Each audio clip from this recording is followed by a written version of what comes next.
सावधान, 5 अगस्त सावन की इस पवित्र कालाष्टमी की रात ढलने से पहले अगर आपने रास्ते में दिख रहे किसी भी काले कुत्ते को यह एक गुप्त चीज अपने हाथों से खिला दी तो साक्षात काल भैरव और महाकाल आपके सिर से करोड़ों का कर्ज, 7 जन्मों की दरिद्रता और राहु केतु का भयंकर प्रकोप एक ही झटके में उखाड़ फेंकेंगे। भक्तों, सावन की इस पावन रात को ऐसे ही मत गंवा देना। आपको बस एक छोटा सा काम करना है जो आपकी पूरी किस्मत पलट कर रख देगा। भक्तों, एक बार सच्चे मन से बोलो जय श्री महाकाल और एकाग्र होकर इस महाप्रसंग को समझ लो। लेकिन ठहरिए भक्तों, 90% लोग कालाष्टमी की रात यह उपाय करते समय एक ऐसी खौफनाक भूल कर बैठते हैं जिससे लाभ मिलने के बजाय साक्षात काल भैरव का भयंकर क्रोध झेलना पड़ता है और बनी बनाई संपत्ति भी भस्म हो जाती है। भक्तों, 5 अगस्त सावन की यह कालाष्टमी कोई साधारण तिथि नहीं है। यह सावन का वह दिन है जब ब्रह्मांड का पूरा तंत्र पलट जाता है। अक्सर भक्त इस उलझन में रहते हैं कि सावन की कालाष्टमी के दिन सुबह उठकर पहले किसकी पूजा करें, महादेव की या साक्षात काल भैरव की। शास्त्रों में इसका स्पष्ट और कड़ा विधान है, पहले शिव फिर गण।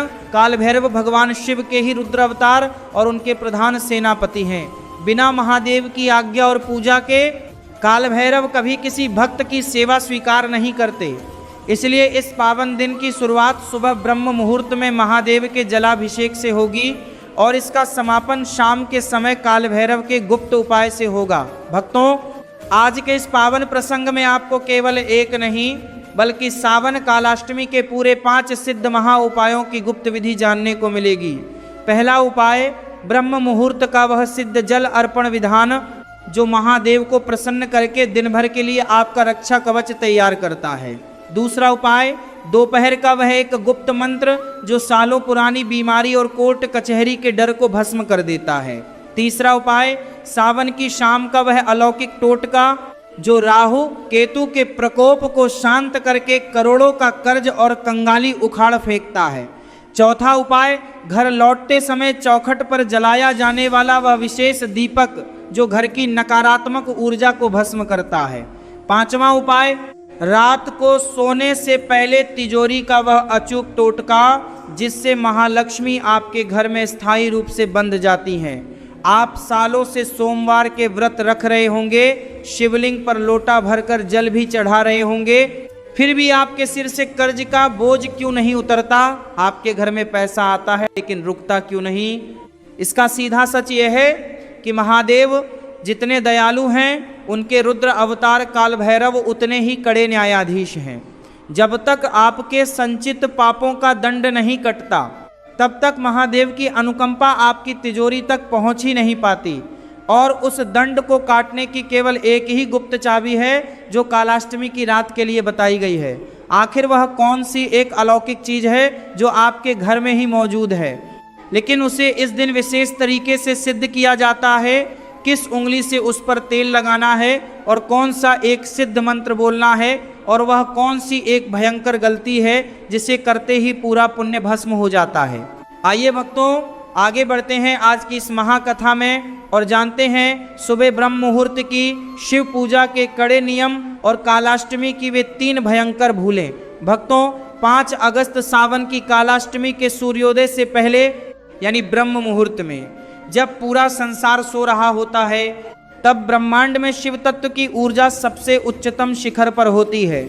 शास्त्रों में विधान है कि इस दिन सुबह 4 बजे से 5:30 बजे के बीच उठकर अपने दोनों हाथों की हथेलियों के दर्शन करें और महाकाल का स्मरण करें। इसके बाद स्नान के जल में कुछ बूंदे गंगा जल और काले तिल अवश्य मिला लें।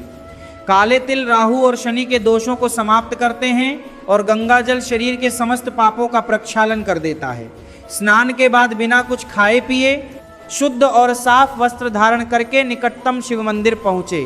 शिव मंदिर पहुंचकर तांबे के लोटे में शुद्ध जल भरें। जल चढ़ाते समय ध्यान रखें कि जल की धारा एकदम पतली और निरंतर गिरनी चाहिए। जल अर्पण करते समय मन ही मन नमः शिवाय का जाप करते रहें। इसके बाद शिवलिंग पर एक अखंडित बेलपत्र या समीपत्र चढ़ाएं। बेलपत्र अर्पित करते समय उसका चिकना भाग शिवलिंग को स्पर्श करना चाहिए। अब सबसे मुख्य बात, जलाभिषेक के तुरंत बाद दोनों हाथ जोड़कर महादेव से प्रार्थना करें कि हे महाकाल, आज सावन कालाष्टमी के पावन अवसर पर मैं आपके रुद्र स्वरूप भगवान काल भैरव की शरण में जाने की आज्ञा मांगता हूँ। मेरे जाने अनजाने में हुए समस्त कर्म दंडों को शांत करें और मेरी साधना को स्वीकार करें। महादेव से यह आज्ञा लिए बिना अगर कोई भी व्यक्ति काल भैरव की पूजा या उपाय करता है तो उसे उस उपाय का फल प्राप्त नहीं होता। लेकिन ठहरिए भक्तों, सुबह की इस पावन पूजा के बाद दिन भर में 90% लोग 3 ऐसी भयंकर और खौफनाक भूले कर बैठते हैं जिससे पूरा पुण्य क्षण भर में भस्म हो जाता है और घर में भयंकर कंगाली प्रवेश कर जाती है। पहली भयंकर भूल, सावन कालाष्टमी के दिन भूलकर भी किसी जीव, विशेषकर किसी कुत्ते या पशु को मारना या दुत्कारना नहीं चाहिए। यदि इस दिन आपके द्वार पर कोई भूखा जीव आ जाए और आपने उसे खाली हाथ या दुत्कार कर भगा दिया तो साक्षात काल भैरव का प्रचंड क्रोध उस परिवार पर टूट पड़ता है।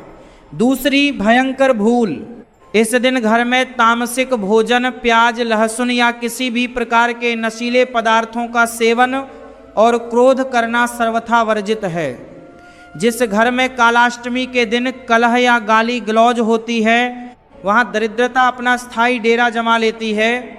और तीसरी भयंकर भूल, दोपहर के समय सोना।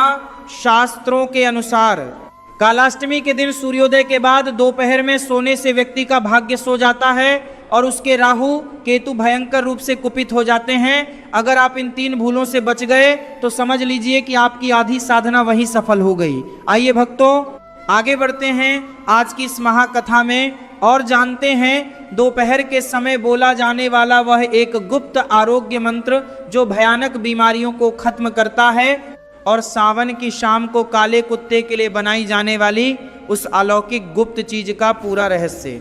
भक्तों, जब दोपहर का समय आता है और सूर्य ब्रह्मांड के मध्य में विराजमान होता है तब काल भैरव तंत्र के अनुसार गुप्त शक्तियों का प्रभाव धीरे धीरे जागृत होने लगता है। यदि आपके घर में कोई व्यक्ति लंबे समय से बीमार चल रहा है, दवाइयाँ काम नहीं कर रही हैं या फिर आपको अकारण भय, कोर्ट कचहरी और शत्रुओं का डर सता रहा है तो दोपहर के 12 बजे से 3 बजे के बीच उत्तर दिशा की ओर मुख करके बैठ जाएं। अपने सामने एक तांबे के पात्र में थोड़ा सा जल रखें और एक सिद्ध आरोग्य मंत्र का 108 बार मन ही मन जाप करें। मंत्र है, हिरी बटुक भैरवाय आपदुद्धारणाय कुरु कुरु बटुक भैरवाय हिरी। जाप पूर्ण होने के बाद उस जल पर 3 बार फूंक मारें और बीमार व्यक्ति को पिला दें या स्वयं ग्रहण कर लें। यह जल साक्षात काल भैरव के प्रसाद के रूप में आपके शरीर के भीतर व्याप्त समस्त नकारात्मक ऊर्जा और बीमारियों को भस्म कर देता है। अब आता है सावन कालाष्टमी का वह सबसे पावन और मुख्य समय जब सूर्य ढलने की कगार पर होता है और शाम का धुंधलका छाने लगता है। संध्या काल के समय अपनी रसोई को साफ और पवित्र करें। हाथ पैर धोकर साफ मन से शुद्ध गेहूं का आटा लें। अब इस आटे में पानी के साथ थोड़ा सा गुड़ और 2 बूंद शुद्ध सरसों का तेल मिलाएं। गुड़ सूर्य और मंगल का प्रतीक माना जाता है जो व्यक्ति के पराक्रम और समृद्धि को बढ़ाता है और सरसों का तेल शनि और काल भैरव का प्रतीक है जो समस्त तंत्र बाधाओं को नष्ट करता है। इस आटे को गूंथकर तवे पर एक सुंदर गोल और ताजी मीठी रोटी बनाएं। रोटी सेकते समय एक कड़ा नियम ध्यान रखें, ये रोटी कहीं से भी कच्ची या अत्यधिक जली हुई नहीं होनी चाहिए। जब रोटी सिक कर तैयार हो जाए तो इसे तवे से उतारकर एक साफ पत्ते या कागज पर रखें। अब इस रोटी को साधारण रोटी से अलौकिक महाप्रसाद बनाने का समय आता है। अपने दाहिने हाथ की अनामिका उंगली यानी रिंग फिंगर पर थोड़ा सा सरसों का तेल लगाएं। इस उंगली से रोटी के ठीक बीच में एक गोल तिलक बनाएं। तिलक लगाते समय अपनी आंखें बंद करें। अपने मन में अपने सिर पर चढ़े कर्ज, कंगाली या फंसे हुए धन की मनोकामना को दोहराएं और 3 बार एक अत्यंत शक्तिशाली सिद्ध मंत्र का उच्चारण करें। मंत्र है, एक काल भैरवाय नमः मम सर्वचण मूचे मूचे स्वाहा। इस एक क्रिया से आपके घर की रसोई में बनी साधारण रोटी काल भैरव के सीधे आदेश को वहन करने वाला एक अलौकिक अस्त्र बन जाती है।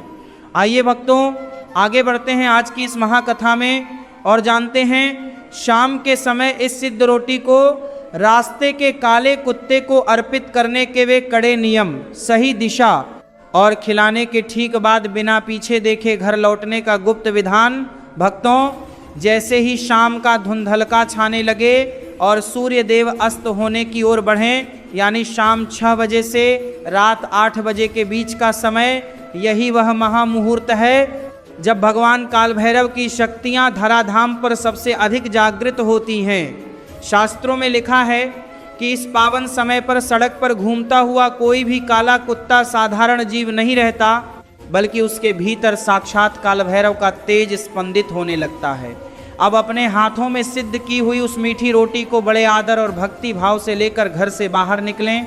ध्यान रहे, रास्ते में चलते समय किसी से अकारण बातचीत न करें और न ही अपने मन में कोई संशय आने दें। जब आपको कोई काला कुत्ता दिखाई दे तो सबसे पहले अपना मुख पश्चिम या दक्षिण दिशा की ओर कर लें। ये दोनों दिशाएं काल भैरव और न्याय के देवता शनि की मानी जाती हैं। रोटी को कभी भी दूर से फेंकना, पटकना या कुत्ते की तरफ मारना नहीं चाहिए। यह सबसे बड़ा अपराध माना जाता है। रोटी को किसी साफ पत्ते, दोने या कागज पर रखकर बड़े आदर के साथ कुत्ते के सामने भूमि पर रखें। जैसे ही वह कुत्ता उस सिद्ध रोटी का पहला कौर अपने मुख में लेता है, उसी क्षण आपकी कंगाली, आपके सिर चढ़ा कर्ज और सालों पुराना राहु केतु का नागपाश उस भोजन के साथ भस्म होने लगता है। तंत्र ग्रंथों में लिखा है कि काले कुत्ते के मुख में जाने वाला हर कण सीधे काल भैरव के चरणों में अर्पित होता है। लेकिन भक्तों, यहाँ पर आपको एक सबसे कड़े नियम का पालन करना अनिवार्य है। जैसे ही आप रोटी भूमि पर रख दें, वहाँ खड़े होकर कुत्ते को घूरे नहीं, तुरंत अपनी पीठ फेरें और शांत मन से वापस अपने घर की ओर चल पड़े। घर लौटते समय भूलकर भी पीछे मुड़कर न देखें, चाहे आपको पीछे से कोई आहट सुनाई दे या कोई आवाज दे। यदि आपने पीछे मुड़कर देख लिया तो उस उपाय की पूरी शक्ति वहीं रुक जाती है और साधना अधूरी रह जाती है। पीछे न मुड़ने का अर्थ है कि आपने अपना सारा दुख और कंगाली काल भैरव के चरणों में छोड़ दी है और अब आप एक नए और समृद्ध जीवन की ओर कदम बढ़ा चुके हैं। आइए भक्तों, आगे बढ़ते हैं आज की इस महाकथा में और जानते हैं घर लौटने के बाद मुख्य द्वार पर किए जाने वाले चौमुखा दीपक के विधान और रात को सोने से पहले तिजोरी में स्थिर लक्ष्मी को बांधने के अंतिम महाटोटके को। हाँ भक्तों, अब हमारी इस महाकथा का अंतिम और सबसे महत्वपूर्ण चरण आ गया है, जहां रात्रि के समय किए जाने वाले चौमुखा दीपक और तिजोरी के गुप्त महाटोटके से यह संपूर्ण साधना सिद्ध होगी। लीजिए भक्तों, प्रस्तुत है इस महाकथा का अंतिम चरण। जब आप काले कुत्ते को सिद्ध रोटी अर्पित करके बिना पीछे मुड़कर देखे सीधे अपने घर की चौखट पर पहुँचें तो मुख्य द्वार में प्रवेश करने से पहले अपने हाथ और पैर साफ पानी से धो लें। इसके बाद अपने घर के मुख्य द्वार पर चौखट के दाहिने ओर सरसों के तेल का एक चौमुखा दीपक जलाएं। चौमुखा दीपक का अर्थ है 4 बत्तियों वाला दीपक, जो चारों दिशाओं से आने वाली नकारात्मक शक्तियों को भस्म करता है। दीपक जलाने के बाद उसमें 2 साबुत लौंग डाल दें और मन ही मन कहें, हे काल भैरव, मेरे घर की चौखट की रक्षा करें और समस्त दरिद्रता को बाहर ही रोक दें। शास्त्रों के अनुसार सावन कालाष्टमी की रात जो व्यक्ति मुख्य द्वार पर यह चौमुखा दीपक जला देता है, साक्षात माता महालक्ष्मी और काल भैरव उस घर की चौखट का पहरा स्वयं देते हैं और कोई भी बुरी नज़र या कंगाली उस घर के भीतर प्रवेश नहीं कर पाती। अब आता है रात्रि का वह अंतिम और गुप्त टोटका, जो आपकी तिजोरी और धन स्थान को स्थायी समृद्धि से बांध देता है। रात को सोने से पहले अपने घर के पूजा स्थान या तिजोरी के सामने बैठ जाएं। एक लाल कपड़े में एक साबुत सुपारी, थोड़ा सा अक्षत यानी बिना टूटे चावल और एक कांच का छोटा सा टुकड़ा या गोमती चक्र रखें। इस लाल कपड़े की पोटली बनाएं और इसे अपने हाथ में रखकर 11 बार श्री हरि क्लीं श्री सिद्ध लक्ष्मी नमः मंत्र का जाप करें। जाप पूर्ण होने के बाद इस गुप्त पोटली को अपनी तिजोरी या धन रखने के स्थान पर रख दें। ये छोटा सा उपाय आपकी तिजोरी से होने वाले फालतू के खर्चों को तुरंत रोक देता है। अटके हुए धन को वापस लाने के मार्ग खोलता है और सावन के पावन महीने में आपके घर को धन धान्य से भर देता है। सावन की इस पावन कालाष्टमी पर जो भी भक्त पूर्ण श्रद्धा, सात्विकता और कड़े नियमों के साथ इन सिद्ध उपायों को कर लेता है, उसका जीवन काल भैरव की कृपा से संकटों से मुक्त और सुख समृद्धि से परिपूर्ण हो जाता है।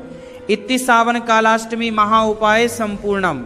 भक्तों, सावन कालाष्टमी की यह अखंड महाकथा और इसके सिद्ध उपाय यही पूर्ण होते हैं।